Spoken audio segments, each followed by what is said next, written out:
So, welcome to another installment of Exploring Consciousness with the Earth Nouveau Hub. Great to have you here.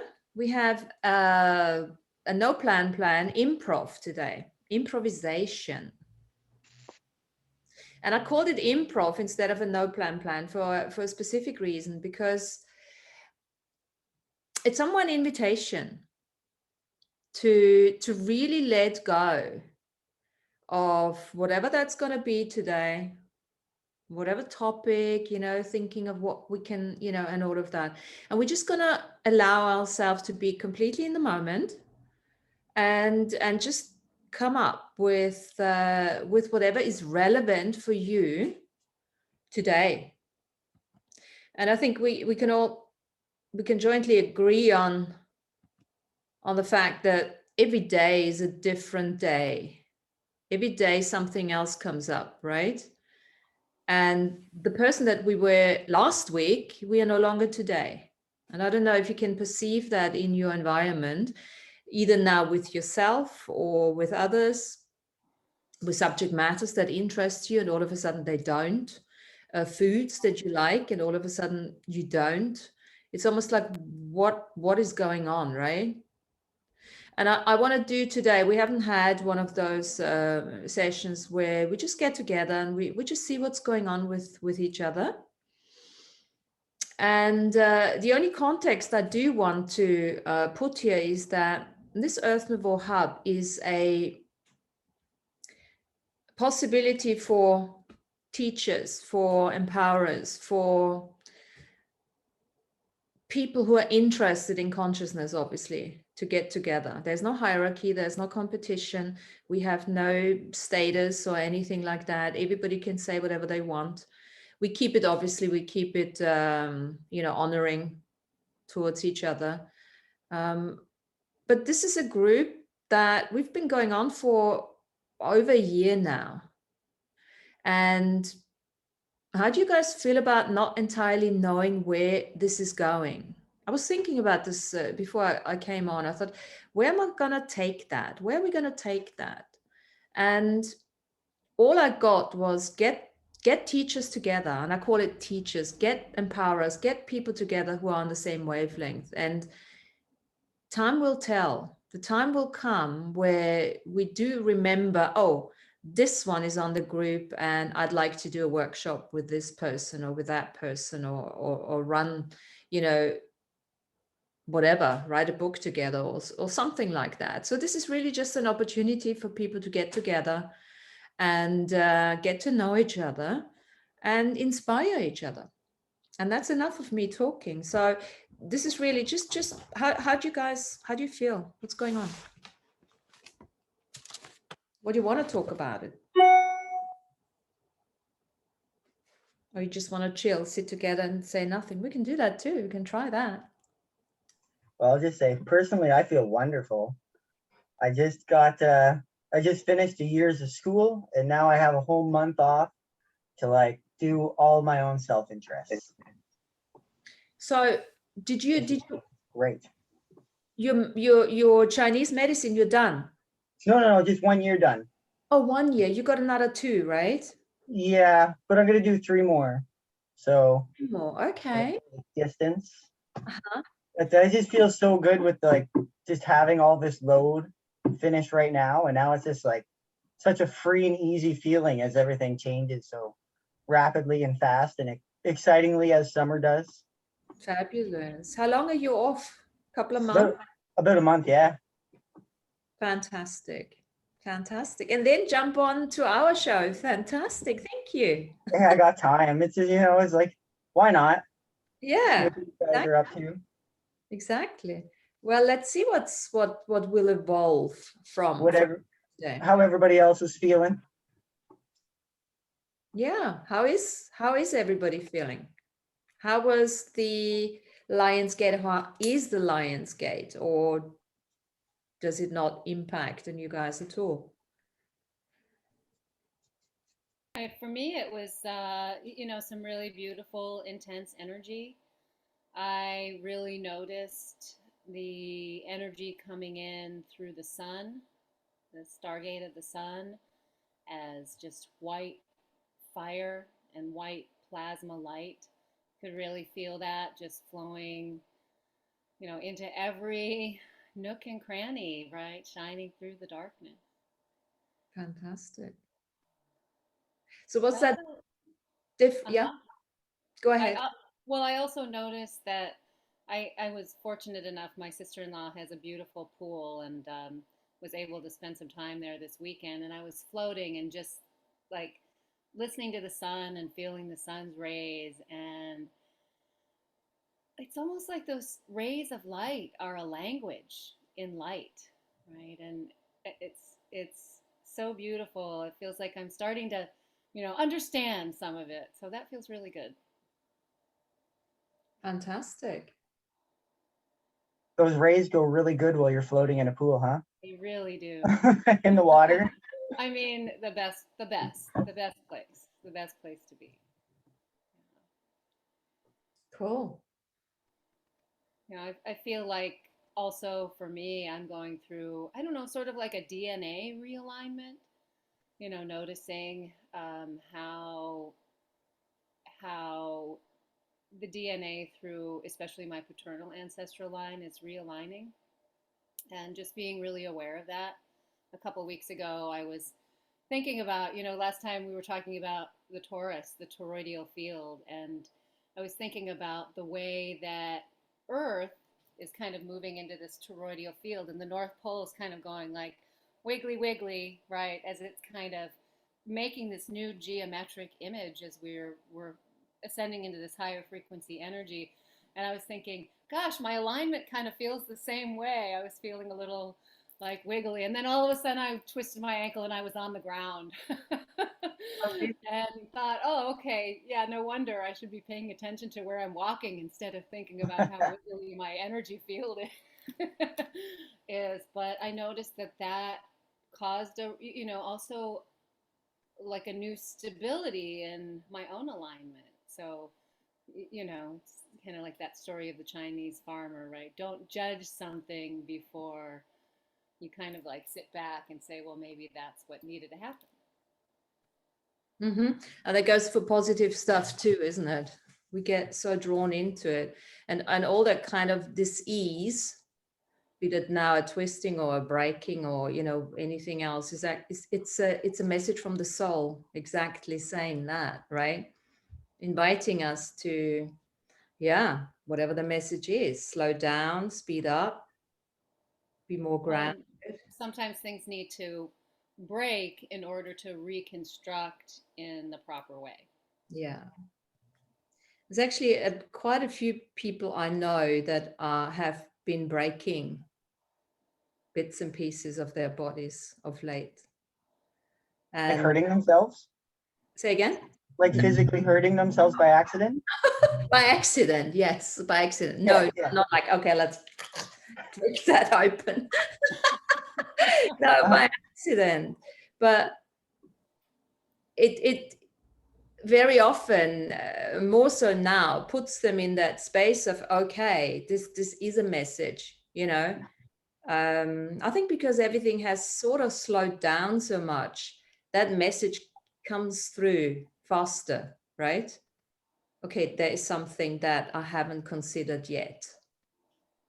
Yeah. Give us an example, Tanya, from your, you said patriarchal realignment. Have you got an example for us? So just for us to, something to look out for that we might. So, I mean, just looking at my own like physical body and in comparison to my dad, my dad, his whole life has had this kind of like jacked up left side, right? Like he would continue to get whiplash on the neck. He had a hurt knee, goes into into the hip, the psoas. And for me, that happens on the right side of my body. So when I look at people energetically, I can see the way their DNA is like functioning with the divine feminine and divine masculine. So looking at myself in that way and feeling just the trauma from that paternal ancestral lineage and the way that it's affected my right side, right? I injured my knee when I was very, in junior high school, and that alignment has always been sort of like off. And so as I've been, helping my dad kind of try to come back into an alignment and being aware of what's running through, and I don't know, it just feels like trauma in his ancestral lineage, from his mom's side of the family that has caused that, in me also, and maybe I'm just supposed to be aware of it, right? So yeah, so I'm trying to, just be more in touch with the way that trauma has thrown out of alignment, Mm, right? Thrown my body out of alignment. And it's not even mine, but it lives in the DNA memory. yes. And it's interesting, you say the right side of the body, which is related to the masculine, so that is always like, it's either what, the question with the right side of the body is always like, okay, so what's your relationship with your dad, that kind of thing, what's going on with your career, with your job, that kind of stuff. Mm-hmm. Yeah, this biomimetic mimicry as well, that we carry on doing, in addition to what's already in the genes is quite interesting, isn't it? Definitely. Definitely. And I was just like so shocked at how, energetically like connected. I mean, I've always been close to my dad, I'm the oldest child, and we always have had a great relationship. Feel really fortunate about that. But yeah, just looking at the way, the physical bodies do mimic, right, our parents in some way, shape, or form. Oh, it's crazy. I mean, I do remember when I live in the UK now, but when I go back to Austria and I spend 2 weeks there, I start looking like them. It's Hmm. amazing. I look in the mirror and I'm like, oh God, I look like, much more like them. It's amazing. Or the other thing is, when you have a dog owner, we've got dog owners here, Shoba. Do you look anything like your dog? It's amazing. When you see a dog owner, right, with their dog, they start looking alike. I don't All know the how time. to term. Yes, you do, Shoba.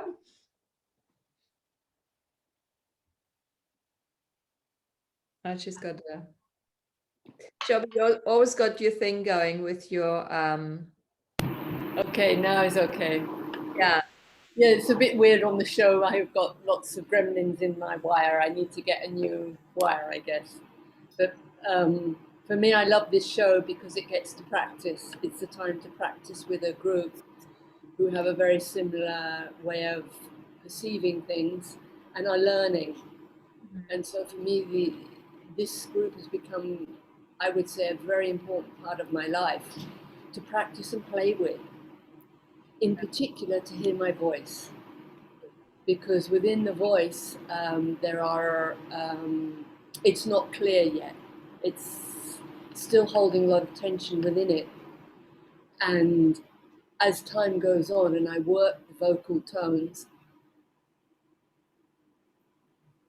how to say it, I'm just feeling clearer and clearer.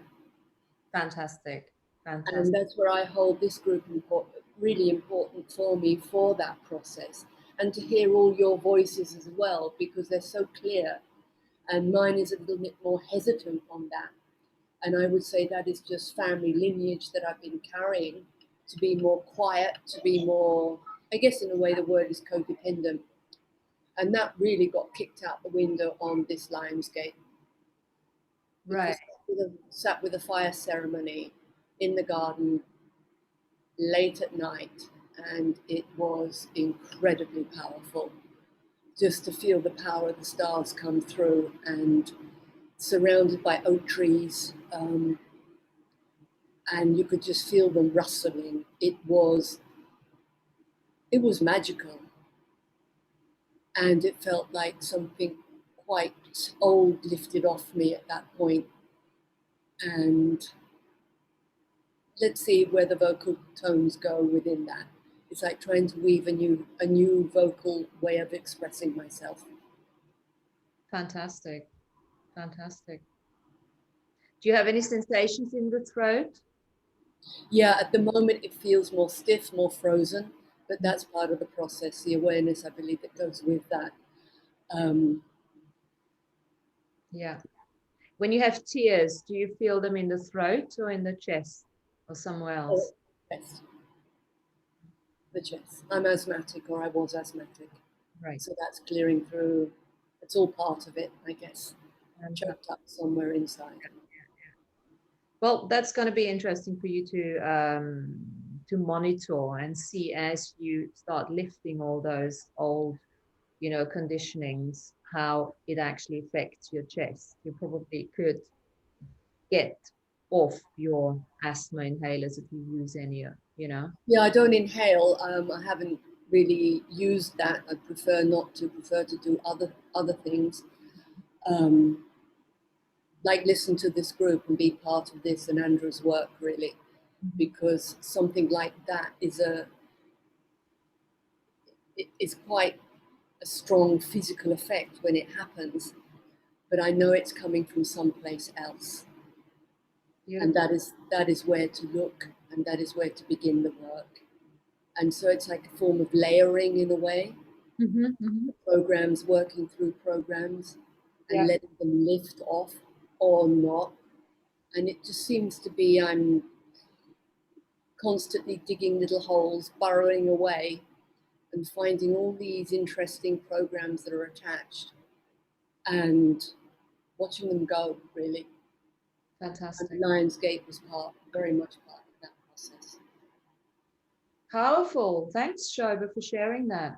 So this is thanks to all of you who are in this group, because every one of you has added to the process, and every one of you has given a helping hand in the exposing. So this platform, a treasure. Oh, thank you. Thank you. Great stuff. Great stuff. What else? Who else wants to share how they're doing?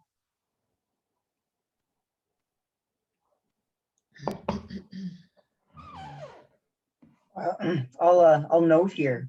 It's pretty cool how we're really looking at the soul spark that our parents like shared to us and gave to us, and part of like creating us, and how it has passed on those traumas, and how like in creating us they kind of gave us their energy and their edge and everything that came along with it, and like now we get to interpret all that was within our DNA lineages and then strip them off in the summer sun.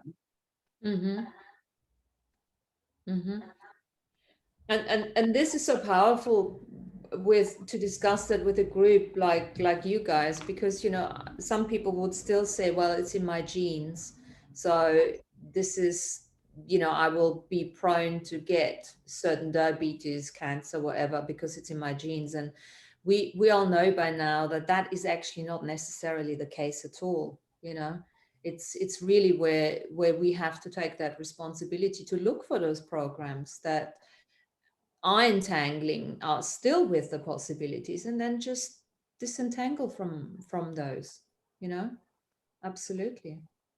Who feels like a lot of that karmic resolution has been done? Yeah. So Irina. Exactly, it's done. And when we're stuck in our emotions, and our emotions reflected in our physicality.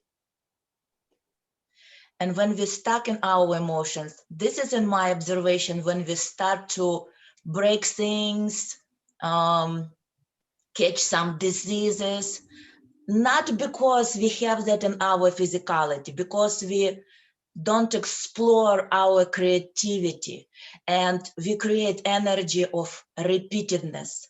We repeat. Universe doesn't repeat anymore. It's done. Earth doesn't repeat anymore. It's done. They done. They already in that brand new exploration of possibilities of today moment.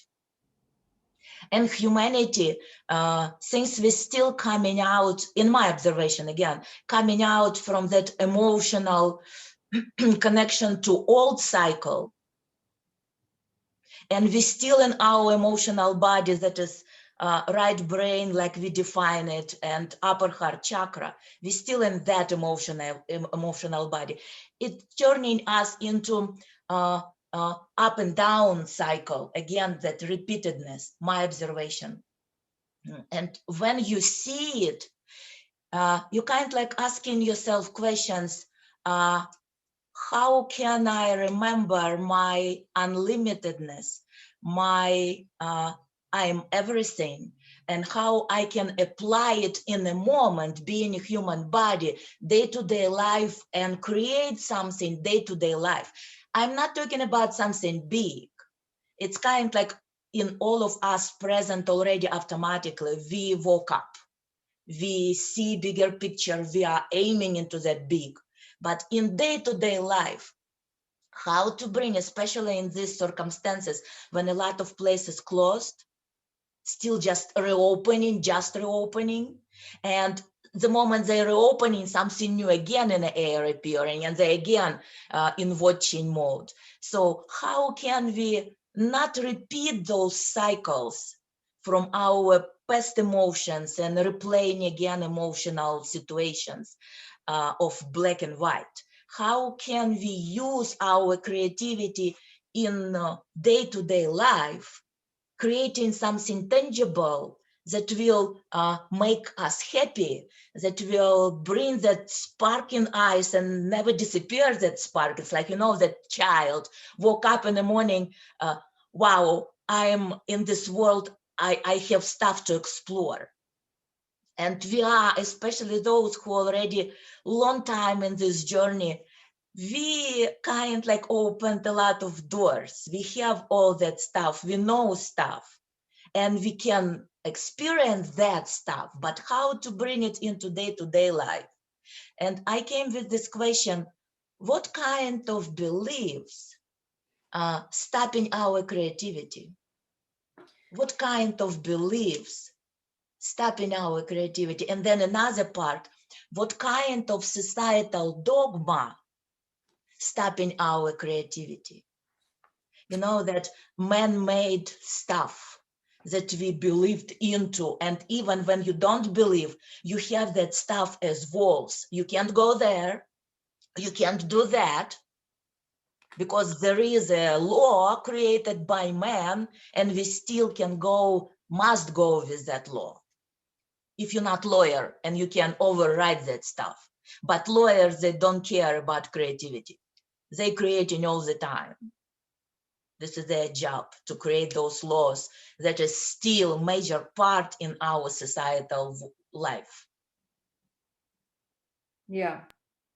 I So, yes. saw an interesting manifestation of exactly what you're talking about, Irina, when I was working with a client the other day and working on the sacral chakra.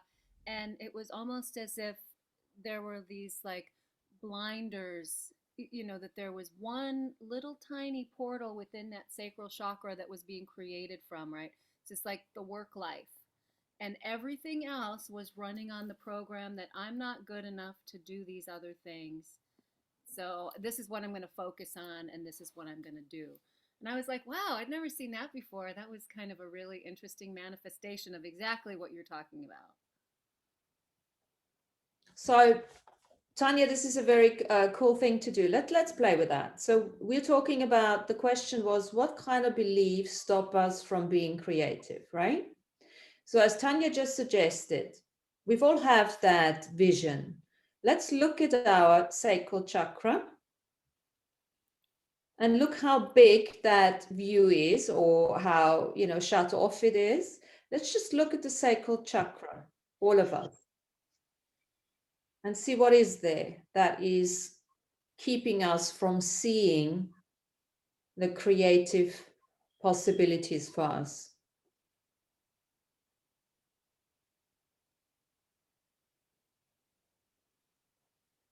And of course, not everyone sees. It's not about the seeing itself. So just if you get a sense of it, Just perceive what's going on in the sacral chakra there.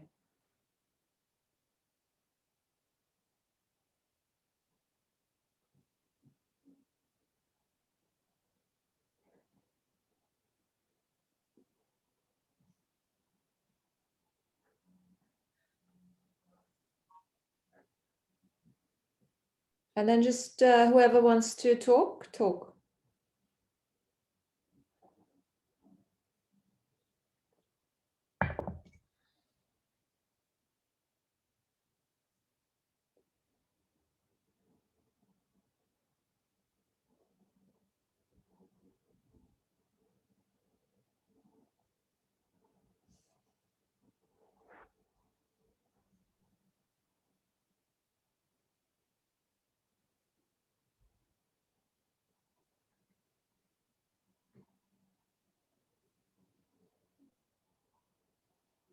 What does your sacral chakra look like?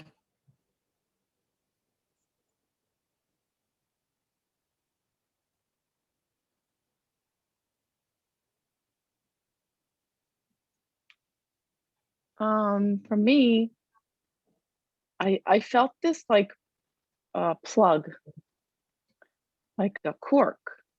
And it's this one spot in this plug that needs to just be pulled out. And I'm not sure what it is, but I can feel it. And been very emotional lately, so which was good. A good shedding, a good clearing. It felt just beautiful. It was just something that needs to be let go. And I felt this, it just feels like a cork plug. And it's nothing like it's gonna pop like a champagne bottle or anything. It's like just a very gentle tug on it. How long has that been in? How long has that been? Is this an age? Pardon me? Has that been in there for a long time? Oh yeah. Mm-hmm. Oh, So yeah. Let's pull it. Can you pull it out? It's resistant somewhat. Like when I pull, it pulls back. When I pull, it pulls back. Little gentle, like not yet, not yet. Okay. Let's have a look. You know, Have a look at what's on the other side. What's on the other side of that cord? What is actually holding on to that? Who or what is holding on to that other side? well, the first vision I got was like, it's like the universe is there. It's like this big opening of something, you know, it's like a vastness is on the other side. Can I That's say? what it feels like. Yeah. I tuned in, and what I feel like, it's not even your personal thing.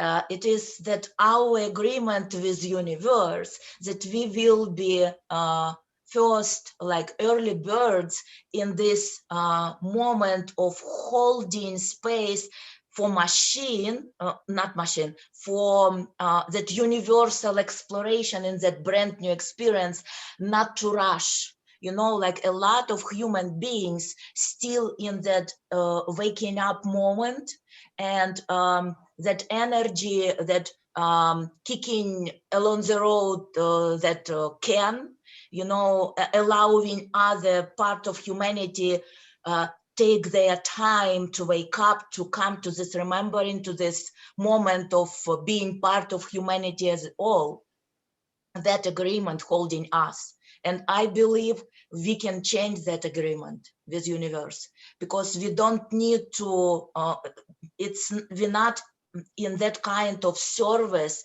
that is servitude. We don't live our exploration. We don't have our personal creativity turned on because of that agreement. It's my vision. How do you feel, guys? So Amy, how does that sit with you? How does that work for you and your cord? And if it doesn't, it doesn't. That's fine too. Yeah, I get pieces of what you were saying, Irina. Maybe I'm not understanding. I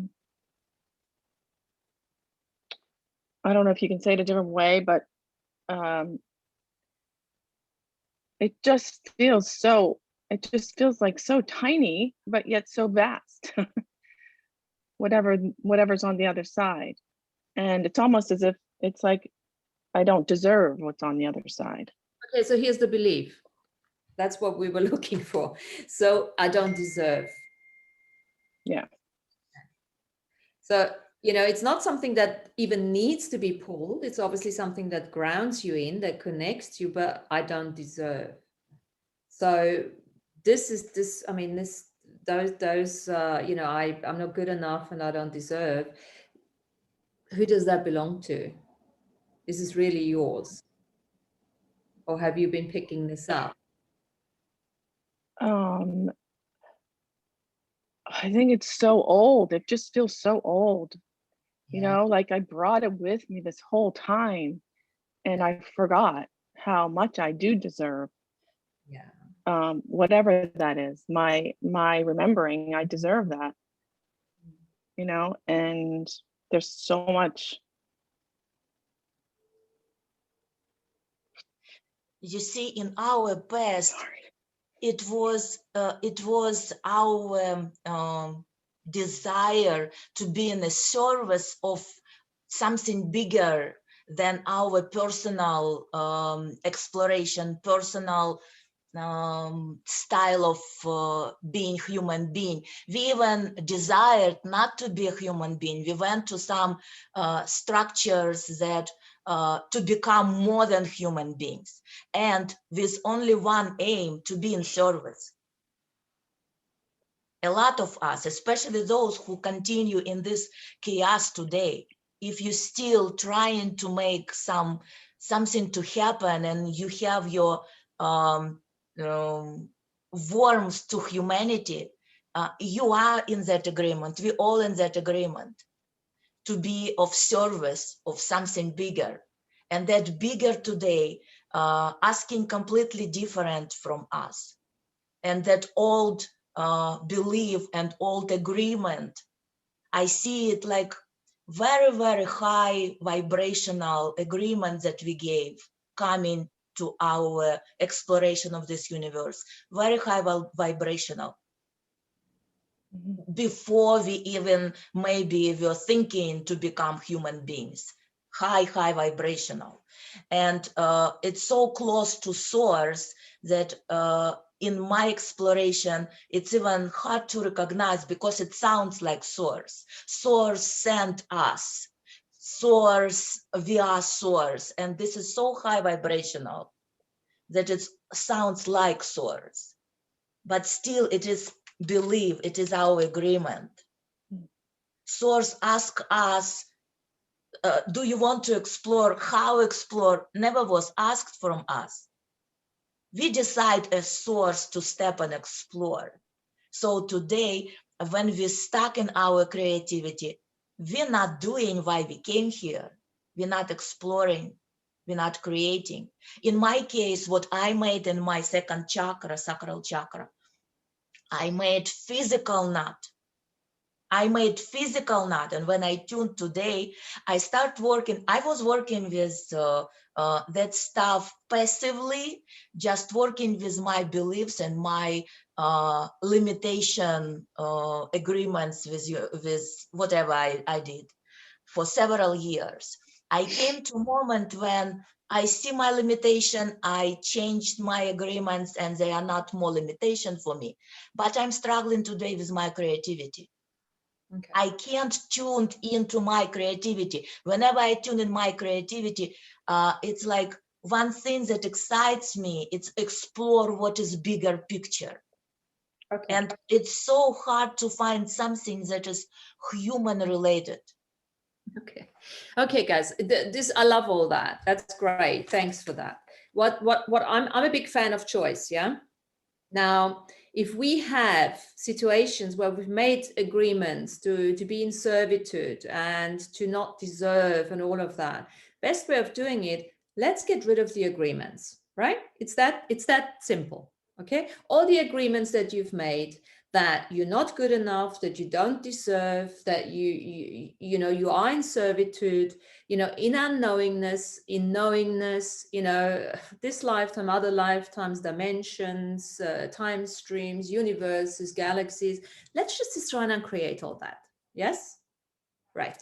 Let's just let that go. Actually, in fact, let's just do this all together. We're taking all that energy, and I don't care where it is, which chakra, because it's all over the place. It's not even in the body anyway. So let's take all that energy, all those oaths, vows, fealties, commitments, contracts, binding, bonding. Take that shit and whoosh, send it out. That, yes, whoosh, whoosh, whoosh, whoosh, whoosh, whoosh. Let it go. Just send it, send it, send it, send it, send it. Show it, back, go. Yeah? Now we can start from scratch again. What can I choose today that would be fun for me, right? And that's the message of being able to choose. What can we choose today? And this is an improv today, which is great, because what can we choose to talk today? Yes, we know what this show is all about, but what if we completely out-create it today? Talk about something completely different. What does it want to be today? All the agreements and ideas and judgments and significance that we have about this get together here, let's just destroy it. Yeah. And then start from scratch again. And let's do this with everything. Yeah. Because remind yourself, the true connection will then come through. And tomorrow that will be an old thing as well, again, because that's just the way it works. Right? True choice is choosing from a space of no significance. Nothing is significant. When you choose it because you know this is the thing that you choose right now. Does it feel, what does it feel like? I know, look, we're going through a renaissance of our emotions, yeah? We're going from electromagnetic to, you know, tapping into the light, the illuminal thinking and all of that. But we're still human beings. And as long as we are human beings, there will be the emotions that serve us as a guidance system, right? So don't try to get rid of your emotions. If something feels light, then that is an energy you want to follow. It might not even, and this is the thing, it might not even feel very creative at the time. It's like, why am I doing this? Doesn't matter. I'm still doing it, you know? And then you can look at it. You know the difference now. Is this driven by a program, a sympathetic, parasympathetic program, or is this something that actually feels joyful, light, and expansive? That's what you're looking for, joyful, light, and expansive, right? And that doesn't take away that, you know, difficult situations are there for us to learn as well and to remember who we are. But there's always a lightness that comes through when we work with those.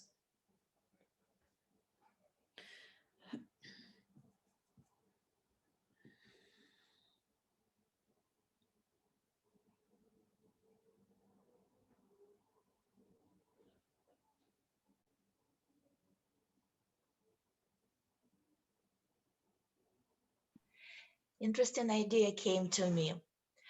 What if we explore like 5-10 minutes or maybe even a minute and you boast about your uniqueness? Just talk about yourself. What is your uniqueness? You can do it for yourself or we can do it through microphone. Kick it off. Huh? What makes Rena Esmond unique? Yeah. What is my uniqueness? How am I different from my neighbors, from anyone in this universe? Because we heard about you are unique, yes? And this would be your creativity from that uniqueness, yeah? You're not going into direction, make it better than, or push it deeper or further someone's idea. What is my creativity, my personal uniqueness? What is it? What is my personal? So I I can start if you want. Come on, I'll write it down. Yeah, so looking at me, I'm very physical. I'm tactile person. I have unique body. In my age, I can still do stuff that people can't do in their 20s. So I need to work with that, I feel, and I feel very alive when I am physical. Mm-hmm. So this is my unique thing. For now, maybe someone else. I will think about something else. Okay.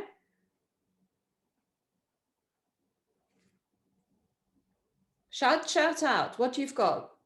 My uniqueness, one of my unique things is that I question everything from a place of curiosity, healthy curiosity. I always look at, okay, what's the other side of that? I'll take things out of the box and look at it. What do I know about that? Let's talk about physical, about human uniqueness. This is what you said, Martina. It's more related to bigger picture. Let's talk about what is uniqueness in your human life. This is me human, because I don't make a distinction between who I'm out there and who I'm here. This is me human, and I do that as a human, always have done that. Outside the box, looking outside the box, what else is there?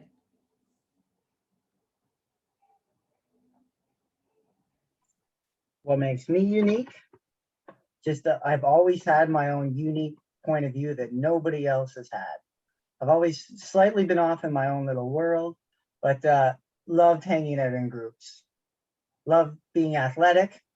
Like always enjoyed playing and music. What else is my uniqueness? Always doing what I want to do, which always separated me from the pack, but then came back again once the fumes settled down or whatever. So going off traveling or learning, going to school and learning something, what's made me unique is just doing what I want to do. And that generally individualizes me a whole lot, which has been a good time. Self-contained, self-driven. No, is there a word for that? Those are good words. Yeah. Yeah, like just yeah, I've always been really taking care of my own journey, but like not even knowing it, just kind of did my own thing uniquely my whole life. And I've always thrown my whole weight behind whatever mistakes I've made. What about For the good and the better, or for the good and the worse. authentic? Is that a good word? Sure, but like almost just like invested. Just like anything that, even my big mistakes, I've been invested in fully. Uh-huh. So big lessons, big reward, big heartache sometime, but you know, you get through it and then it becomes the paradigm shifts. Cool. But almost getting a bit light workery here instead of just what makes me unique is just the individual things that I actually do. Okay.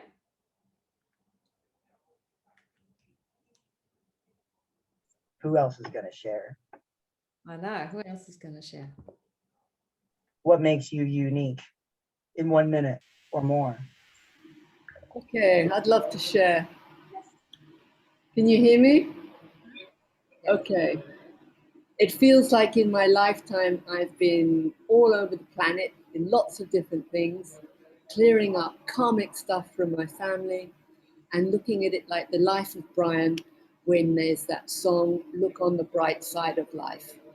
It's like the dark side have gone into, extremely so, but there's always that song that comes up, look at the bright side of life. And it's somehow you can just turn the situations into something where you smile and a lot of the programs just evaporate.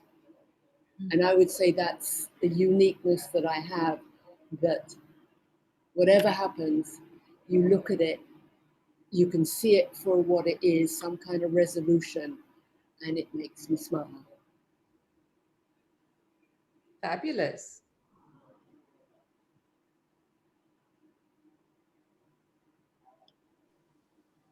For me, guys, I would say a few things. It's the quirky things that I like to take interest in.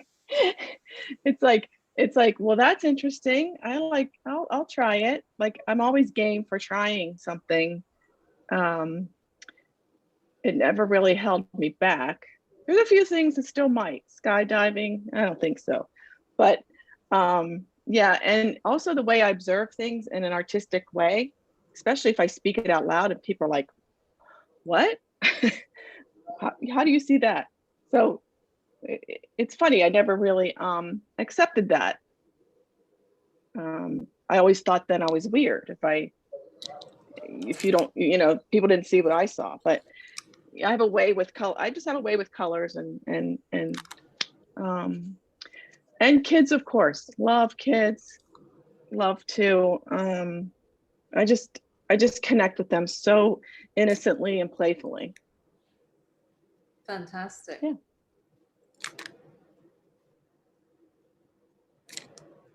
Tanya, you were next. I think I have a great ability to meet people where they are without changing who I am. So I can see, just see and feel, whatever is going on with that person, and, hold space for them to be them, but also not change me in the process. Fantastic. I had to learn that. Yeah, I had the same thought. Can you teach us? Can you share your uniqueness in a way that you can teach us, and maybe we can remember something in us?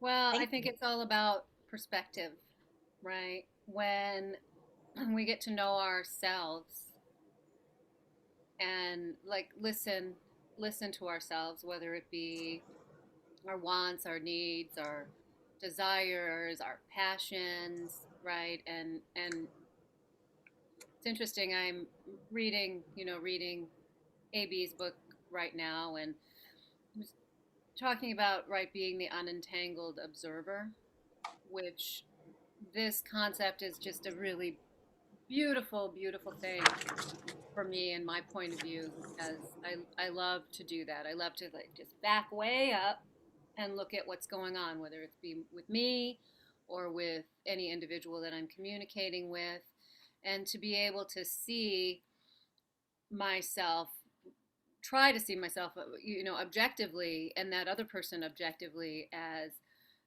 different perspectives, right, that are having a purpose that we might not know in that moment. So I think being the unentangled observer, and how to do that, I don't know. I mean, I think you can connect with that energy a little bit differently every day. And the more you set the intention to back up and look at everything, the easier it becomes. Yeah, But totally. again, it's a daily practice, right? I'm seeing this statement just saying, I will not allow the projections of others to change who I am. I will not allow their light to change my DNA. Because you can see it in the image how, like, if you shine the light on a DNA onto another DNA, it will alter it. And now if you can perceive ourselves as big illuminate blobs of light, whenever we don't have that I am awareness statement going on, the light from one luminous shape will shine onto the next person and literally change our DNA in unawareness. So just being unaware and just not taking on the projections of other people's light as our beingness can help. How can you co-create in that energy? How you can find your co-creation in that energy? Because that energy kind like, again, sit back and observe. It's not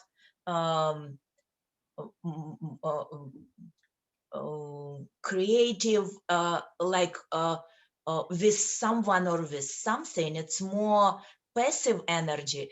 How you step in your co-creation, being in that energy? How do you do it?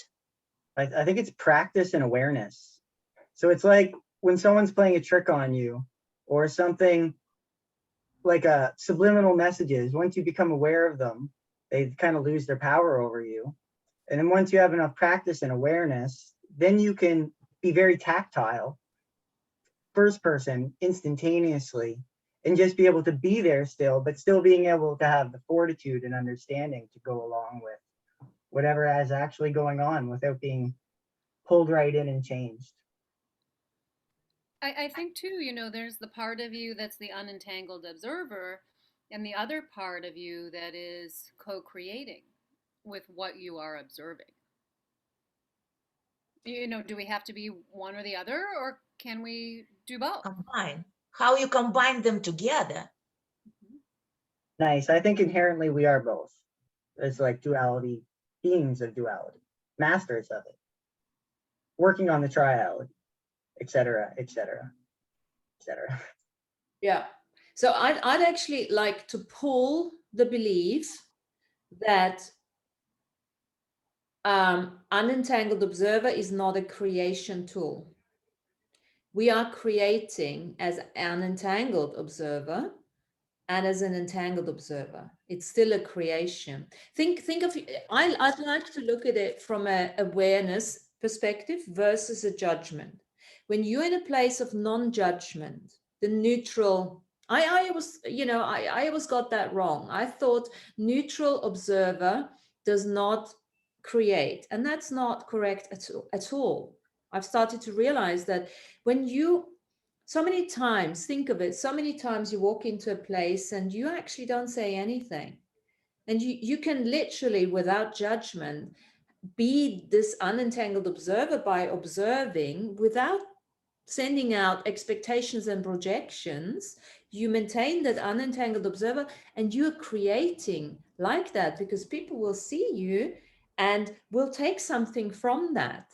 Very often in the beginning when I was working on that non-judgmental state, I got very intrigued by people who didn't say anything and were completely like monk-like. I thought, wow, created so much for me, because I always thought I had to do, talk, be positive. No.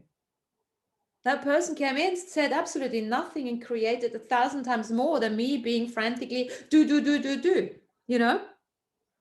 It's like, again, looking at creation from a completely different perspective. What if creation has nothing to do with doing, just being who we are? I love it because then we can do all the methods. We can do, and then we can do nothing, or we can do whatever the hell we want.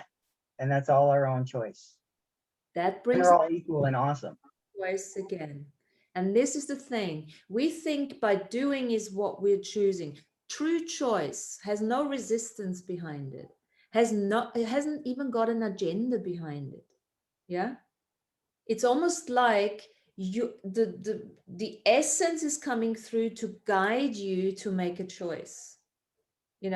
And this is when it also happens with total ease. And I hear exactly, Irina, what you're saying, because I'm also in that space where find myself, it is so expansive. There is no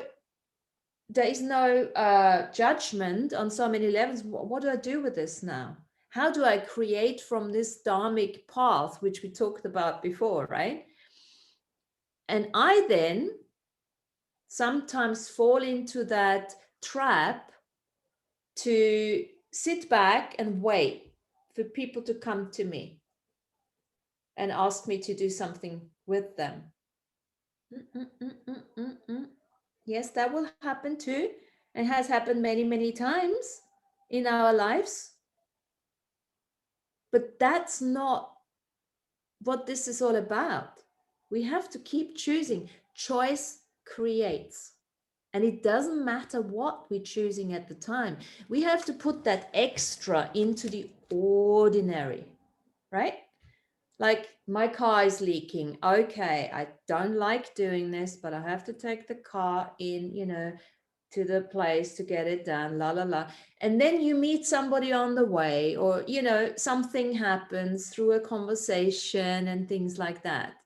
So I think a big thing for when we get onto this dharmic path is to understand that magic is in the ordinary. And how can we create from that magical, ordinary place?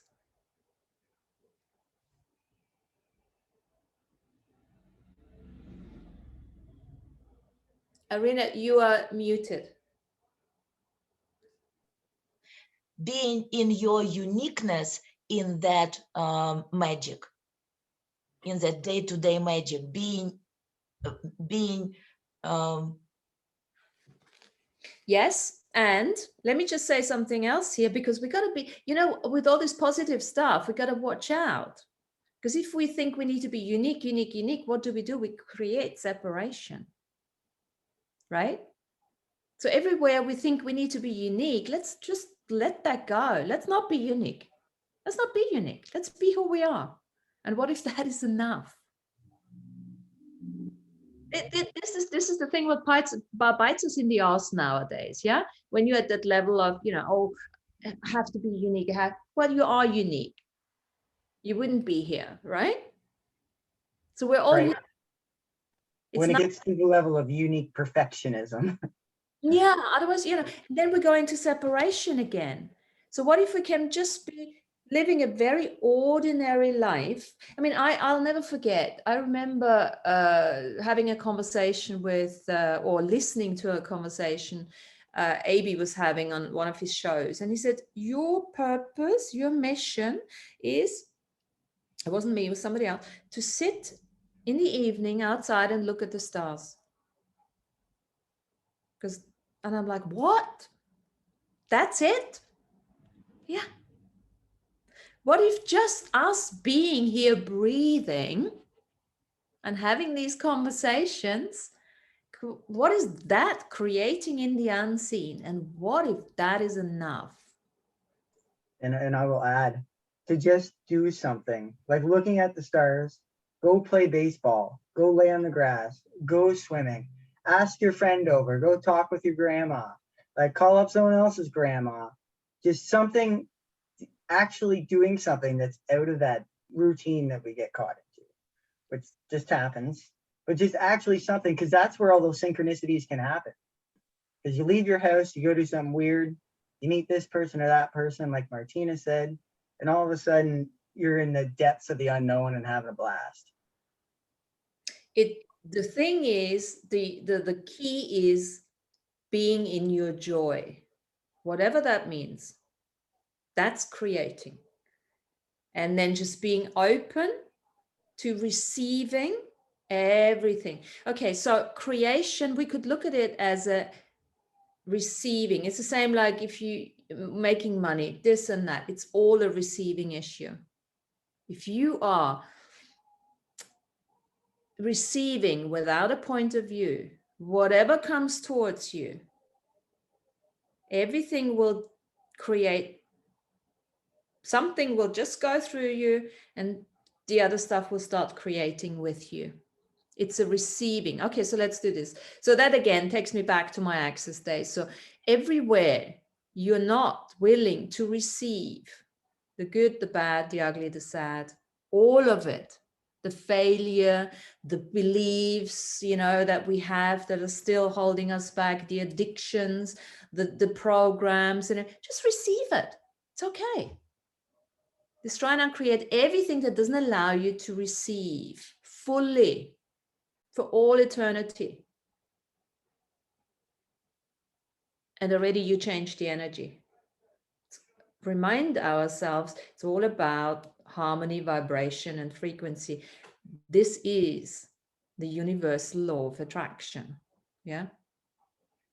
If we're frantically seeking, and hey, I've been there and I still go there, nothing's going to happen. It's not going to, you know, What can I create? What can I create? No, I have to take myself back all the time. Sit back. Okay, there's another question. What is right about not creating in this moment of time? And that's a lie too, because you're continuously creating anyway. So instead of saying what is wrong about this, that I'm not, working on a project at the moment, say what is right about that? Turn it around. What is right about that? Going slow at the moment. Being ordinary. Not being your own slave master. I mean, we've been doing this for millions of years.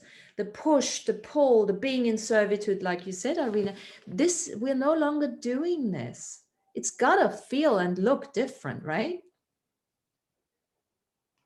I love what you are saying. Agree completely, 100%.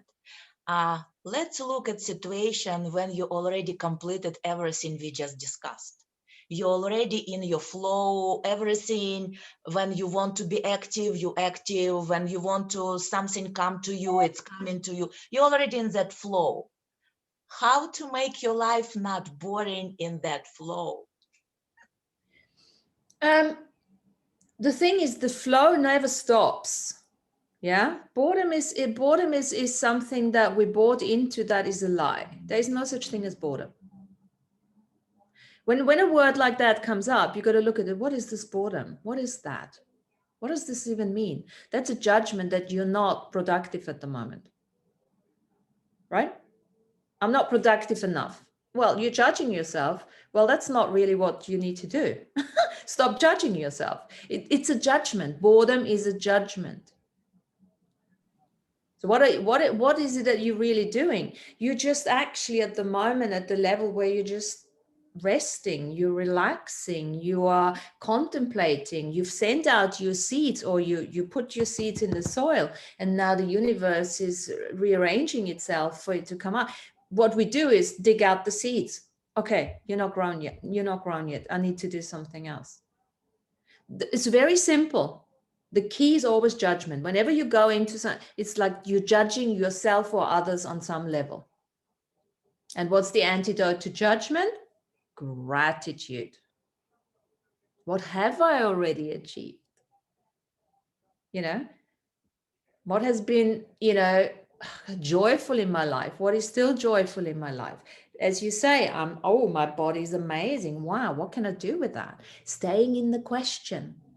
And not from a curiosity perspective, seek, perfectionist. No, it's like, okay, cool. There's obviously something else out there.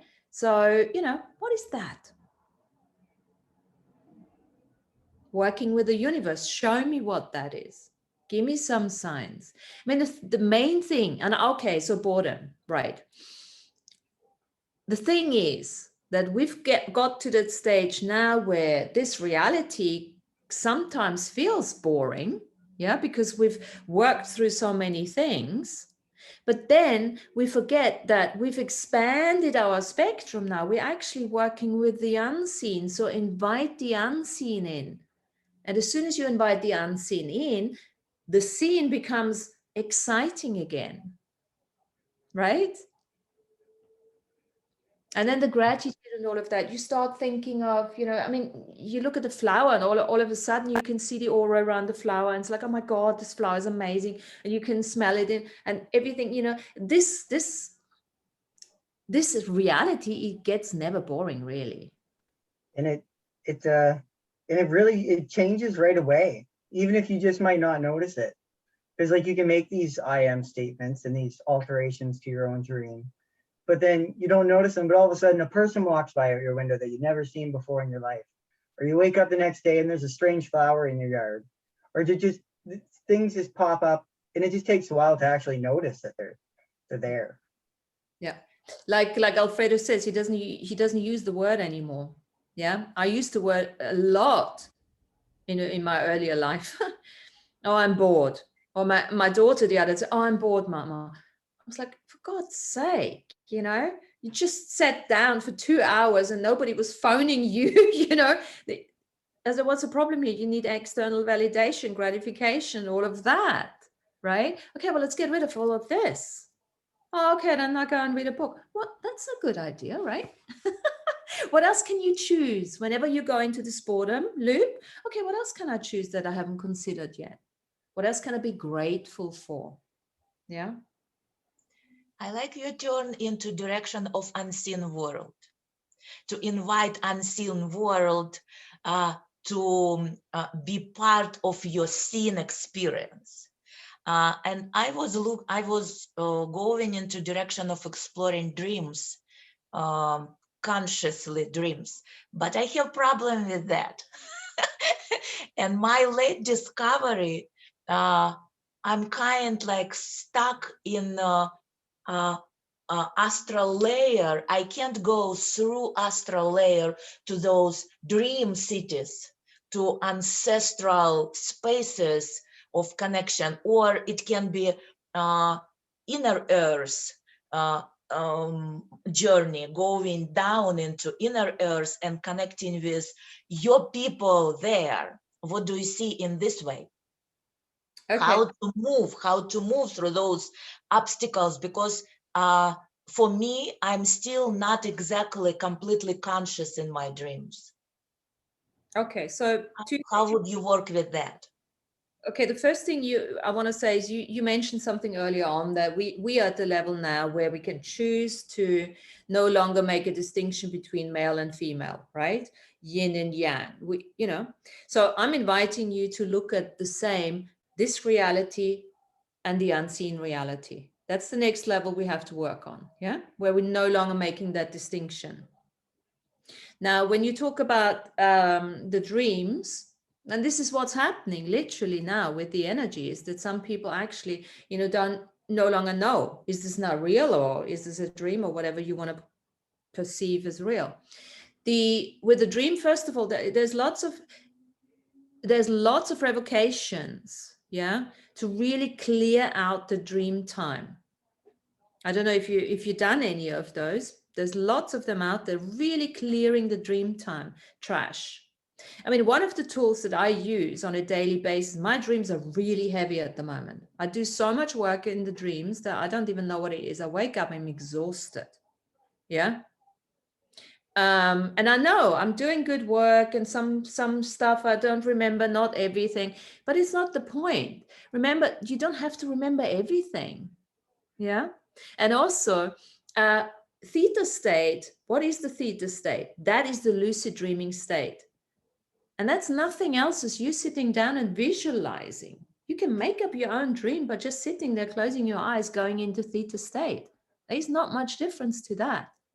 So again, we're making it too complicated, right? Just visualize. I mean, you got good imagination.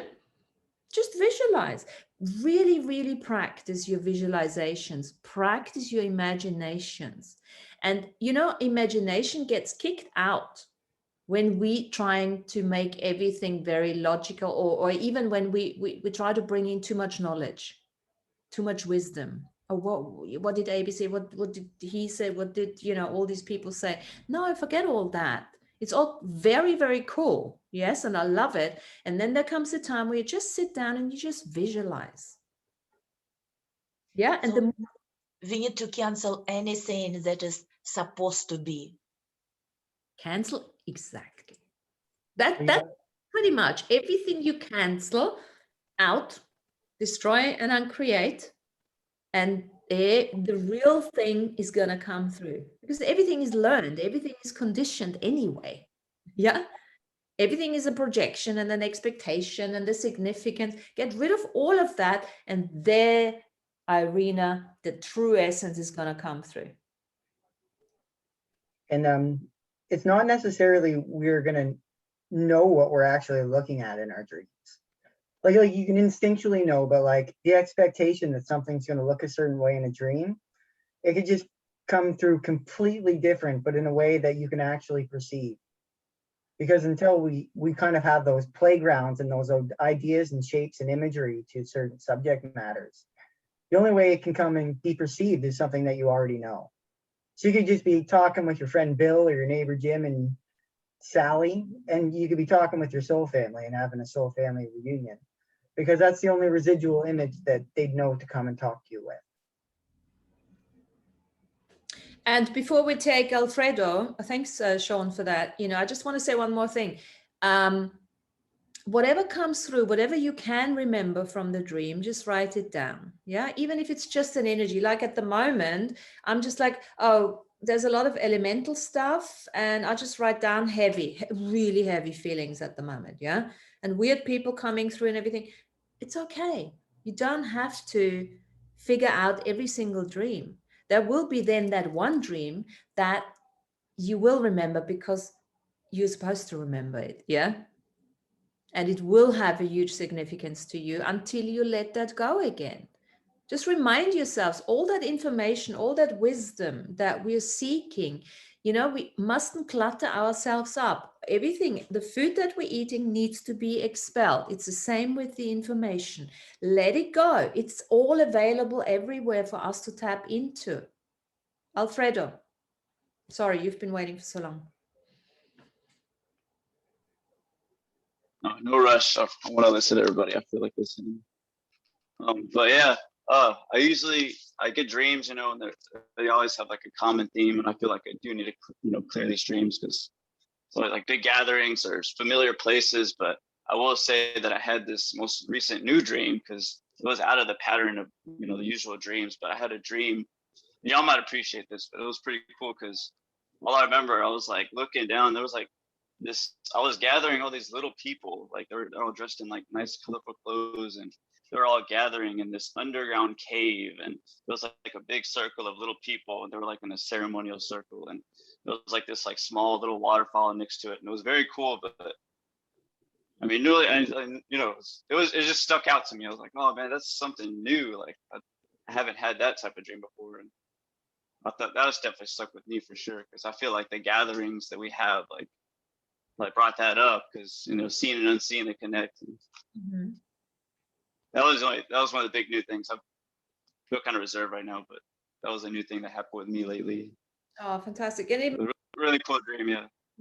Did it make go ahead. Did it make you feel good? Did you feel joyful about it? Yeah, no, it was cool just seeing those little people with the clothes, and yeah. I don't know, it was unique. I definitely was thinking about it throughout the day, and I liked it, yeah, because I like having new dreams that are out of the pattern dreams, because I know the pattern dreams, I know they got familiar themes, but when it's like that new, like out of the ordinary dream, it really sticks out to me. Fantastic. And then what we are inclined to do is we're seeking validation. So who are those guys now? Are these like inner earth or not? Does it really matter? It made you feel good. So and then you could actually, when you wake up, Nazeko, little people, who are you guys? Write them down. Right, a bit of creative writing. See, this is the thing. We are creating it all.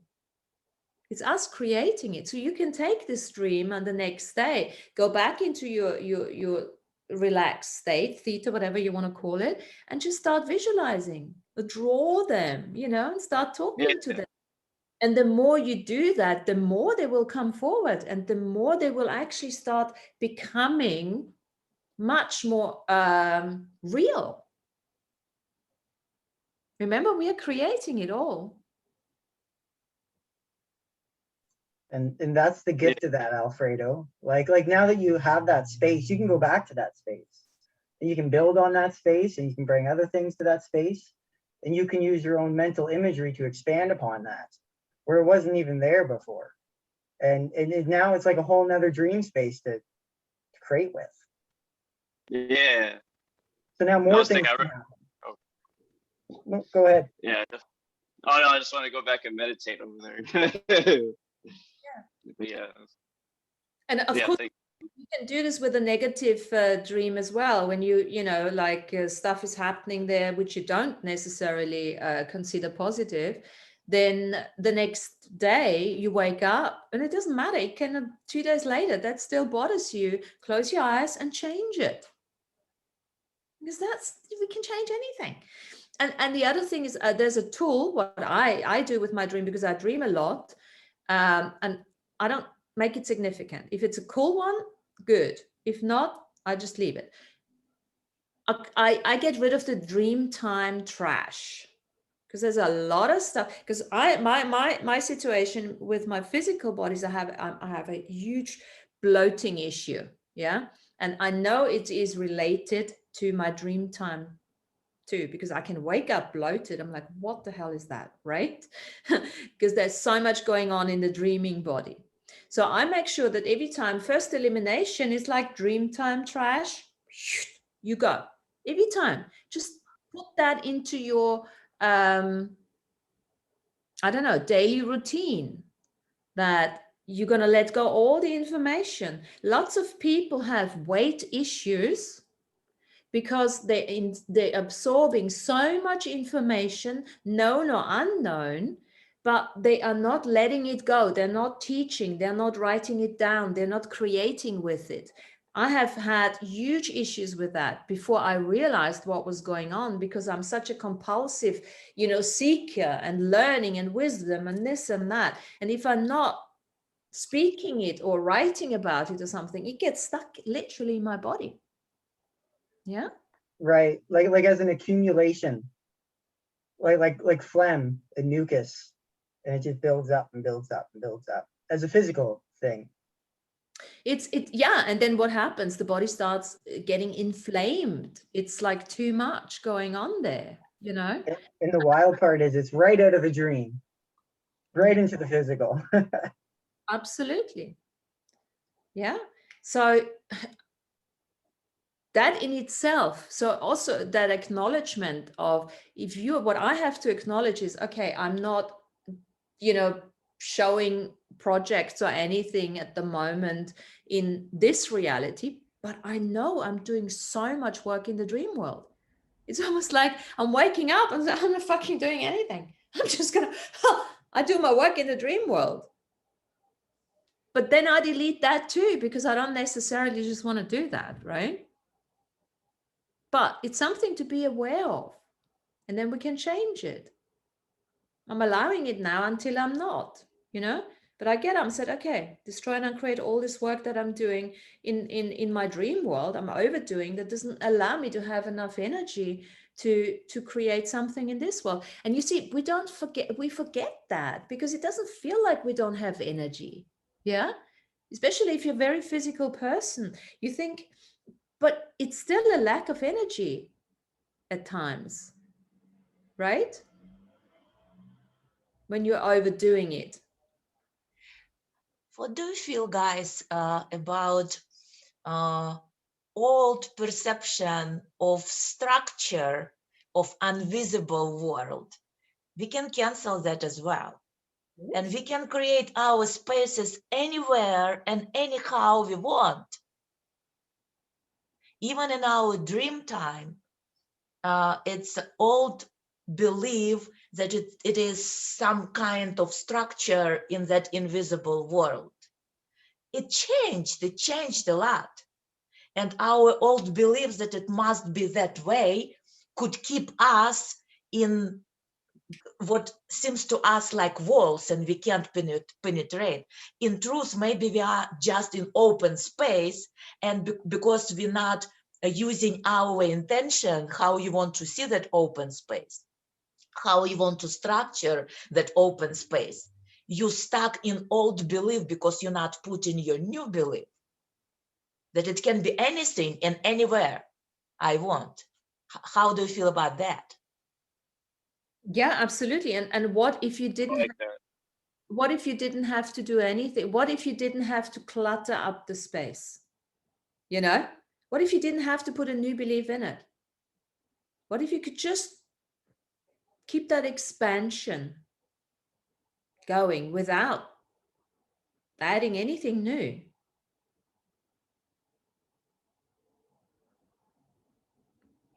Because what's going to happen is something will evolve then. It will present itself anyhow. That is the law.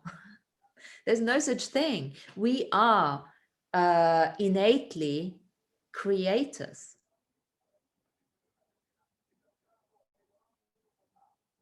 And as long as we are not, the thing is, when you're a creator, I always say that, When you don't create, when you're not aware of what you're doing, then you will create crap. Yeah. Because we are almost compulsive creators. But relaxing, creating relaxation is a creation, right? Creating rest is a creation. It's the alignment to something and the resistance of something that then starts creating with tacit consent that we don't even know. Look out for tacit consent. What are we creating with that we just tacitly consent to by resisting? Is that old saying, isn't it? Whatever we resist persists. Resistance creates. Alignment creates. Rejection creates. Everything creates. Now, and this kind of goes back to what we were talking about last week, where creating from that place of comfort or discomfort, right? Thinking you need to push yourself and challenge yourself to create from that challenge space, which is in a way an unawareness and not creating from that place of joy. Yeah. And then, you just turn it around and say, okay, so what would your life be like? What would your life be like if you would never create anything again, Irina? Are you willing to never ever create anything again? With my physicality, it's very hard to stop. Very hard. Let's destroy the significance with physicality. What is that? That's a judgment, right? Positive, but who cares? It's a judgment that keeps you in this loop of have to create because I've got this body, right? Well, we all have a body. It's not, no, don't go there. Destroy and uncreate all that. What it's gonna take, or are you willing to never, I'm gonna ask again, are you willing to never ever going to create again with this amazing body that you have? No. So can we please now destroy and uncreate everything, yeah, that doesn't allow you to be willing to never ever create again? I would like to destroy and uncreate struggle with creation, not creation itself, but struggle with creation, uneasiness with creation. I want to step into easy flow of anything, seeing everything as my creation, So, and not come to moments when I don't feel the tension of creation. This is what I would love to uncreate and destroy. as long as you keep judging you for not creating the way you think you need to create, there is no ease. There is not going to be an ease, because there's a judgment of what's ease, what's not ease, what's good, what's bad. Yes, correct. Just accept it is creation, everything creation, without my effort. Yes, and there is a projection and an expectation that you have to create. Yeah? No. Okay. This is what I'm trying to come to see everything. It's already happened. It's my creation anyway. And I don't need to be in struggle about am I creating or am I not creating? Yeah, the only problem with that is a bit of a light worker, blah, blah. Yeah, we know that. Yeah, that doesn't help us though, because what helps us is when we have a willingness. Okay, do you have a willingness to fail? Are you willing to fail in your creation? Oh, yes. Good. Oh, yes. That sounds nice, right? So from there, you have true choice now. And this is the same thing I'm inviting you to say. Just take that energy that keeps you in that significance and need that you need to create. and just say, you know what, I'm never ever gonna need to create anything again. When you can say that from that space of yes, without any barrier come up, then everything is going to fall into place and you'll create like a mofo.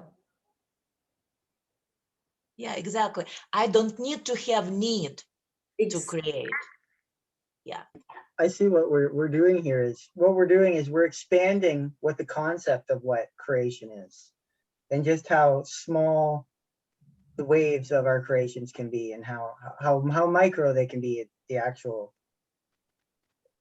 creation process. Like just little things, and just the concept of what creating is and how big it actually is, and not just on like physical creations. It goes to our thoughts and just little things in everything, really. Just what we choose to be doing in the now is our creation and our contribution. And we also taking out the need and the judgment. Because once that is gone, the greatness of your creation will come through. It's almost like with the need and the judgment of I'm not creating now, this is what's actually resisting and not allowing you to see the possibilities that are out there for you. Yeah, that's where that slave motherfucker comes back in with the whip, just saying, get working, get back to work, you create. It's like, who's this guy? Like, get out of my dream. And you're not good enough, you don't deserve, you're not putting enough effort into it, you know, and all of that. Yeah, I know your back hurts and you feel like shit, but keep going. Yeah. Until you're dead. You get out of my dream. And all we're doing by destroying that energy of resistance and need and everything, we are freeing ourselves to really come through, to put the effort in it, the enthusiastic effort in it, to do it, you know, because you know the difference when you create and it's just flowing and you don't need to eat, you don't need to drink, you don't need anything. You're just like, whoa, whoa, whoa, whoa, bring it on, bring it on. That's when you're in the flow there. But like, did I have to do something today? You know? Yes, oh my God, weight's coming off, loving that, right? So all we're doing is we're taking that energetic blockage away, that expectation, that projection of other people, that if you're not continuously doing, then you're not productive. You're not productive and you don't deserve to be here. I mean, what the fuck? And the funny paradox to this whole situation is when you stop doing that, you'll probably be really productive. Exact. The whole cat chase mouse, mouse chase cat thing. And really acknowledging that all you need to do is breathe. You are a contribution by just being here, breathing. Love everything. And I will provoke another part of this question. If you agree, we good with that? Let's look into connection to the doing, being creative, having project, and our abundance. Let's look into that connection and sever that connection like it was created before and establish new connection to abundance. When you are getting rid of that need of creation, when you are in that natural flow of it's exploration, how to connect that to abundance besides what already created through, we all know what is that today, yeah? How to create new connection to abundance that will support us in our human life. Okay, so what we then do, we look at the word abundance.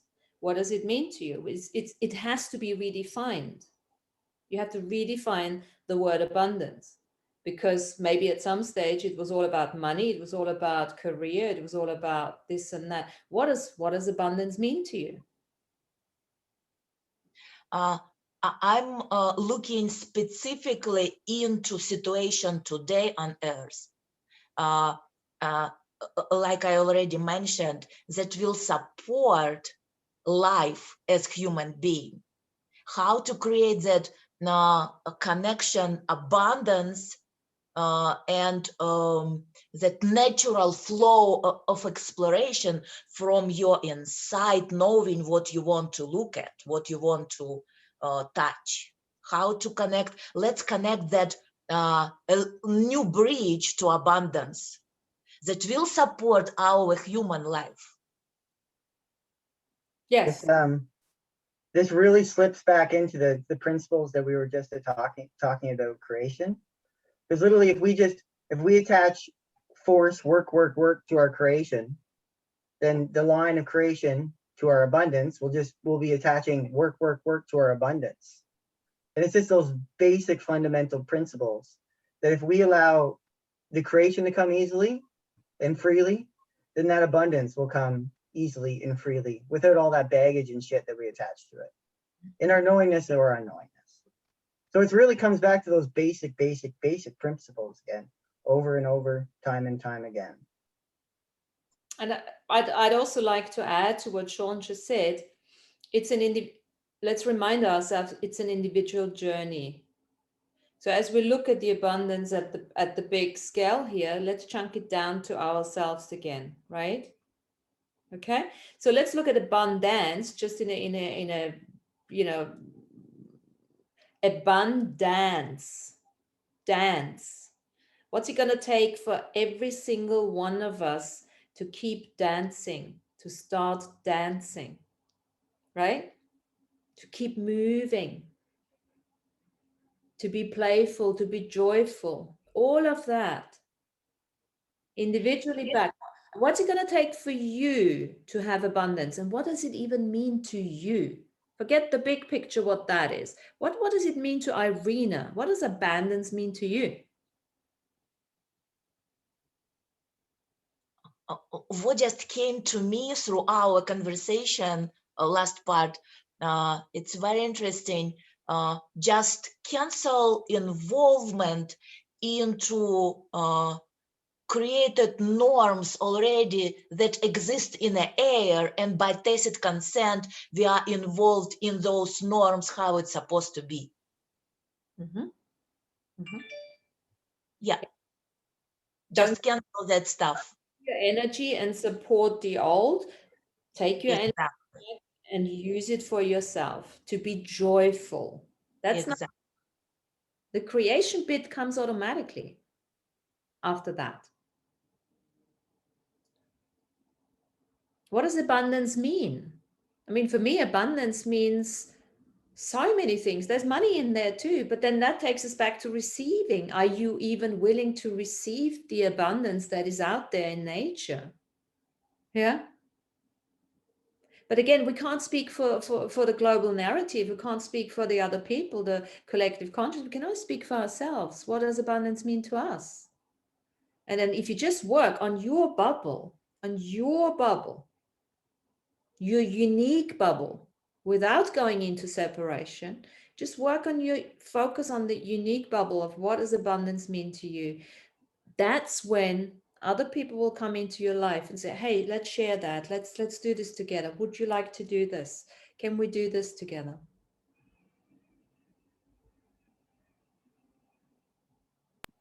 Yeah. The dance with the universe, right? Yes. Reaching out and that ebb and flow of energetic movement, right? The way that we touch other people walking by, with our light working like the pebble in the pond, but then again that energy comes back to you also. I like this imagery. I'm seeing the world as an exercise ball that we get to play on and enjoy ourselves, friends.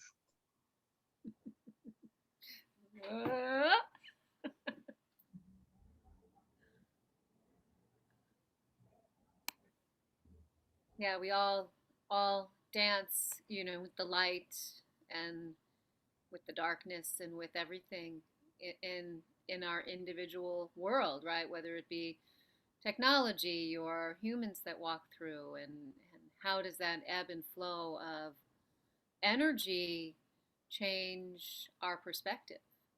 But it is too, Martina, like Martina said, about receiving, allowing ourselves to receive.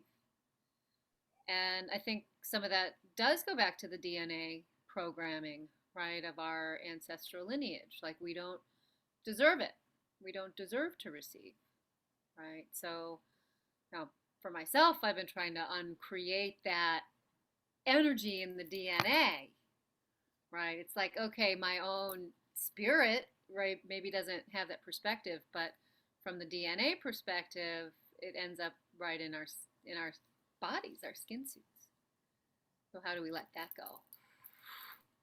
This is cool. This is like we came right back to the very beginning of like the source spark that we inherited from our lineages, and all those energetic imprints that have been passed upon to us as a gift to learn how to ungift them.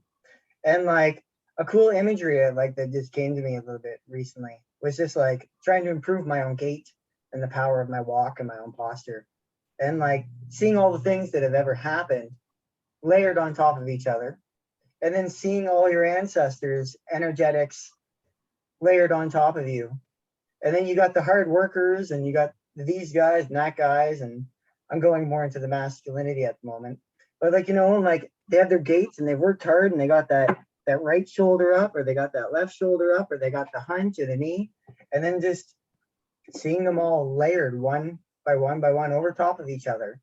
And you can just kind of pull out the ones that aren't standing tall and being the way you want to be. Just, all right, there's that half crippled guy who worked in the coal mines for his whole life. Well, we'll just take his energetic field out of my gate, because I don't want that. Like, I don't need this half disheveled, sad, bleak lifetime to be a part of my lifetime. Just the natural, like the neutral observation from it, but not that actual residual image to be part of my gate, my power. Just all that imagery, just pluck it out. See you later. And then let things just kind of subtly change a little bit. I found that a cool image. It makes a lot of difference. As soon as you see, Irina, this is something one can do if you look at creation, you know, I mean, line up, create that hub of interconnectivity that Sean was just talking about, you know, bring them all out, all your part charts and avatars, IAMs from different places, spaces, and line them up. You don't have to have them on top of you because the cat's quite heavy, right? You don't want to stand on top of it. It's got the hierarchy. Let's just get them sitting around. Let's get around the fire, guys, here. What's going on here? Okay.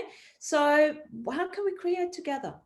What would, you know, what can you bring to this, to the party? What can you, you know, and just ask a few questions and see what happens. I mean, this is what, when we did the book, yeah, I mean, for me, when we did the book, I immediately in my own, we didn't do the exercise, but I saw all of us sitting around the fire. The book was out here. The book was represented by a woman, very, very strong woman. She was having a lot of fun with us because lots of people got frazzled and all sorts of things. The fire was going there and she was facilitating us, you know, the book. So it because it had its own consciousness from the very beginning. As soon as we said we were doing it, it started having its own, and then it changed as we created, as we changed, as we reread, as we, you know, did all of that. So yes, by all means, take the unseen and work. You see, again, we're wanting this reality. Come on, people, you know, no, forget about that. Start working with the unseen and then see who's coming through. Yeah, and then see it. Like in the magic of what Martina just said is, we're creating the imagery. We're using our senses to actually create something versus not doing anything. And then that builds the playing field to build with. And what came to my mind, because then we start to include all our other senses. And like what came to my mind is like, what would my ancestors smell like? All stacked up like that. And that's something that I haven't built up. That's a brand new thought of creation that just came to my mind right now. But what would 1,000 of my ancestors stacked on one place smell like? I don't got to think the question first and then apply a little imagination and dreaming to it to find out, or it just sits there dormant as something that's been unexplored and unadventured into. All of our senses, the imagery, our smells, our tastes, just all the things that we put together to accumulate this experience. What are we going to do with it? What's the next sense or emotion that you're going to put into your imagery of your ancestors to empower it? Wonderful. How you guys see you as person today in this body in relation to whole entire thing, like in relation to humanity, for example? How do you see you in relation to humanity? I don't make a big deal out of this. I've never really looked at that. I know I'm here to assist the process, and that's it. I don't have any particular. I think for me, it's quite clear why I'm here. My mission is to assist the process of awakening, or remembering, in more than just one form. And that's what I've done since I've arrived here. By half of my life was pretty much getting rid of my own shit, which was tremendous. And as I was doing that, I was started healing, generations back and forth. That was just by doing my work, which, I never even thought of ancestors or anything like that. But getting out of my challenges into choice, that's my journey. And I started that from the very beginning, when I didn't even, that's why I always say I never did spirituality, because for me, it was all personal development, the personal development. And now, I never looked at myself as a peacemaker, peacekeeper. But then when Avi talked about that, I think, okay, well, that's what I am. Yeah. But I don't make that significant. I just want to see how can I have some fun with that. You know what I mean? Because if I'm significant, I'm fucked, because there's so much shit going on everywhere, right? Then I drive myself crazy. Am I doing the right thing? Why are they not, No, we know what we're doing here. Us people, we're having some fun, and the rest will follow or they don't. Totally. It's knowing that Totally. it isn't very significant, and that taking the self-importance about it, and knowing that you have your perspective of the now that you may have just reached and gained, and you're like, fuck yeah, I'm on top of the world. But there's an infinite amount of old perspectives behind you, and there's an infinite amount of forward perspectives that are in front of you. So it really doesn't matter where you are. So go have a little bit of fun. So this is why I've chosen the word improvisation. The invitation is to improv every day, every moment. Let's improv. What's going on here? Who's here to play? Who can we play with? Improvise. But what does it take to improvise? To come in here without having any idea what we're going to talk about? Well, it takes self-realization, it takes trust, it takes, all these things. Allowing yourself to be heard, allowing yourself to talk shit, say the wrong thing to the wrong person. And, even like if they take it the wrong way, oh God, yeah, well, I'm sorry. That's pretty cool. All those things, Martina, and all the personal power that you've accumulated to take this anywhere and help direct this to go anywhere. Like all that previous work really helps us to improvise and create a playground that goes anywhere. Because like you've helped create direction with no direction that has direction. Again, the whole crazy stuff, but it's a lot of fun. It's a lot of fun to just let it go anywhere. And it's authentic. Be authentic. You see, we can't do status. If I do status, oh, I'm the teacher here. And, well, no, I set myself up for failure. Yeah. And it doesn't interest me anyway. I've never looked up to anyone, never, ever looked up to anyone, because I don't understand the concept. I don't want anyone to look up to me. I'm a mother. I've never, ever wanted Emma to look up to me. I don't even understand that. Do you know what I mean? And there's another word, actually, I heard somebody say the other day, I can't remember who said it. It was like, because understand, we talked about that. When you try to understand somebody, you've got to stand under. Understand. How cool is that word?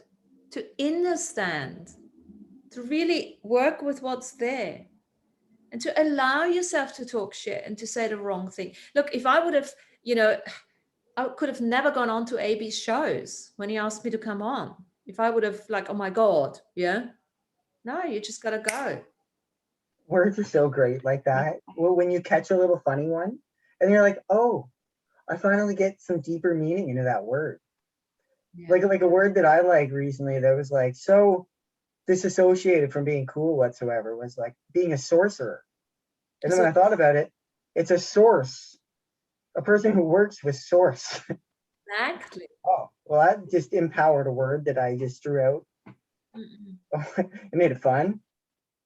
Oh, I love going into the etymology. I had to look that up. Etymology of words. I love it. I bought myself a book, actually. Not too happy with it. It's not good enough, but it's okay. Etymology. I love it. There's so much that we can learn just by looking at the word. And Martina, I wanted to say how much I do appreciate the way you do. You're just like out with it. You're just like, you give us examples. You give us great examples of your own life, of your own, experiences. And it greatly helps me over this past year that I've been with everybody. And, today, the word that comes to me is simplicity, and how you just used a few words, destroy and uncreate. That's so powerful when you have that in your, body. You can just, you don't, because I've always struggled with revocations and, oh my gosh, they have to be so long. They don't. And I've always been a person who I'm a person of little words, because I just feel it inside. And so now I can create a revocation with just a few simple words like that. Absolutely. And I deserve that. You do. And I deserve that. Amy, you must be from one of those tonal language that has a lot of grunts and just noises. Yeah, see, like that, it's just amazing. And I thank you all for all this, because I've grown for sure. I wouldn't even be able to speak like Shobha. I wouldn't even be able to do this today or any other day. So it's so seamless. It just feels so seamless. Yeah, I'm always impressed. I look at the time, and it's like, Jesus Christ, there was not one moment. There was a moment I had to force myself not to say anything, because I thought, oh, let's have that energy just sink in, we could do this for hours. But this is who I am. Speaks with that. It's another uniqueness. When I get, this is what I love doing. And there's when I have people that stimulate that, there's an endless seamlessness to it. It's a bit like, when we say the precogs and the postcogs come in afterwards, but the precognitive workforce comes in.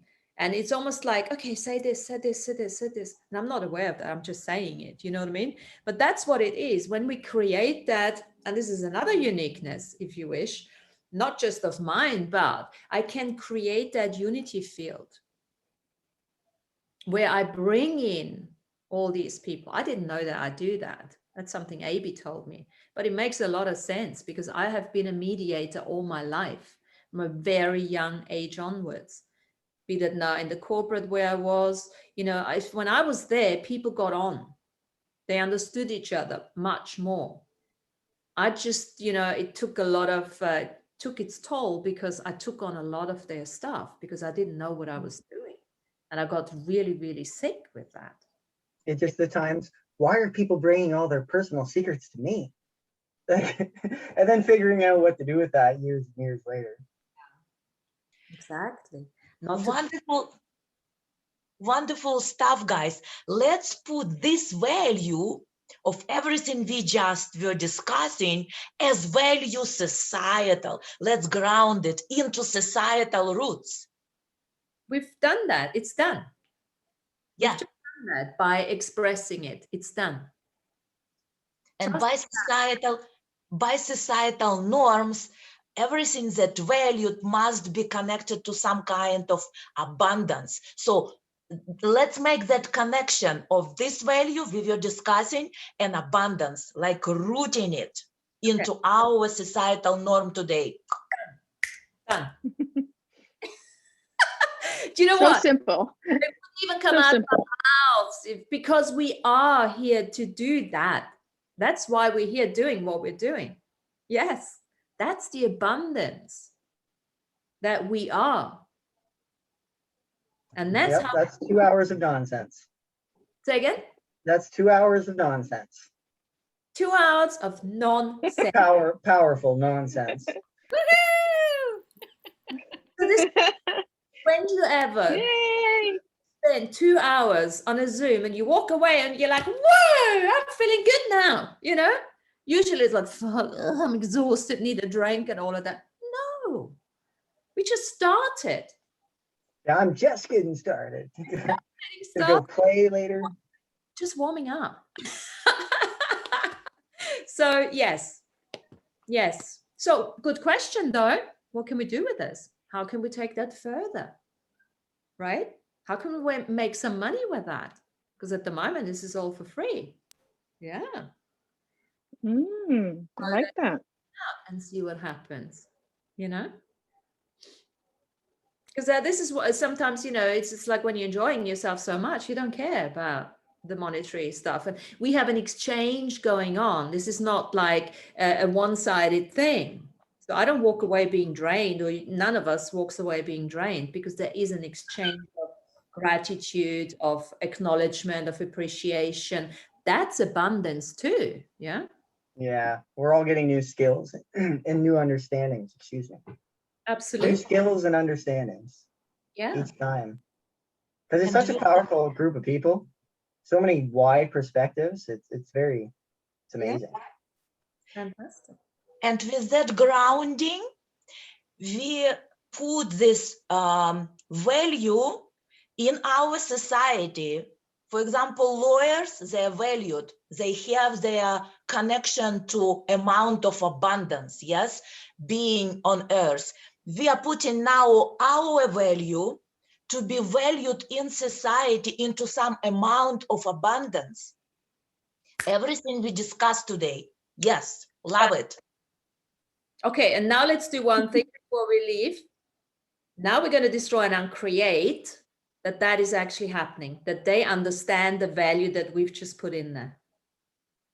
Are you willing to have our value not appreciated by those people that you are addressing here?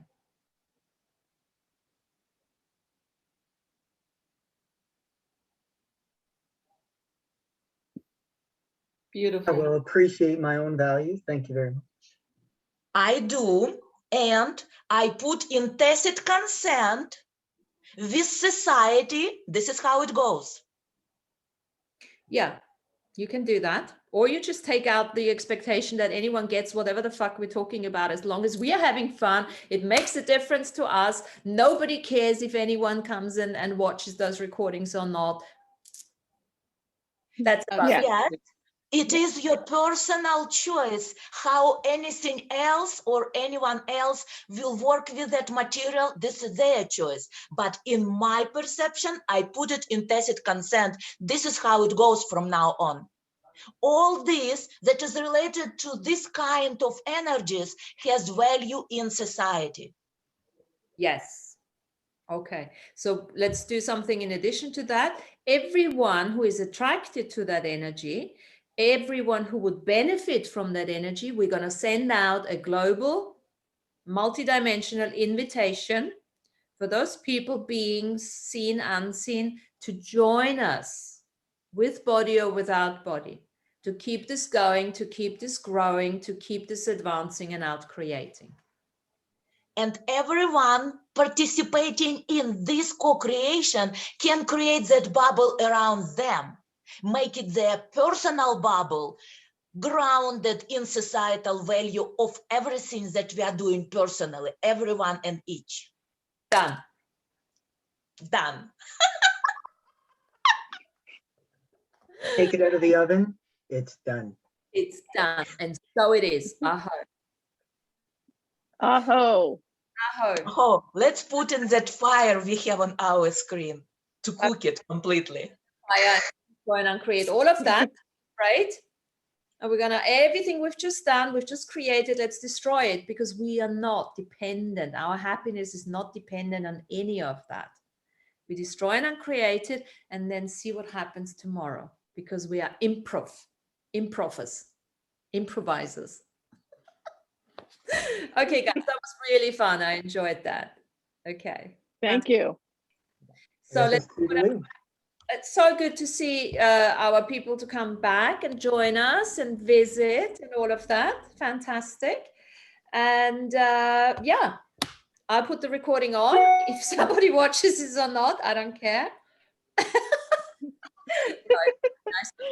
We've had really lovely feedback of late. You know, lots of people are actually saying, people we've never met, you know, saying, oh, this is really cool. I'm thinking, oh, that's so good. We don't even know about it. Now think about it, that for 1 second, if we would be dependent on other people's validation, most of the people don't even tell you that they're watching it. Do you know how many people we are impacting on? We will never know. Are we happy with that? Can we be at peace with that? I think we can. Yes. Yeah. Yes, we can. Can. And how does it get better than that? Guys, I see you next week. What is next week? Yes, I see you next week. The week Thank after, you, everyone. I'll be away with my daughter, but next week I'm here. Yeah? All right, guys. Have a good one. Bye. you. Thank you. Thank you. Toodaloo. Bye. Bye-bye.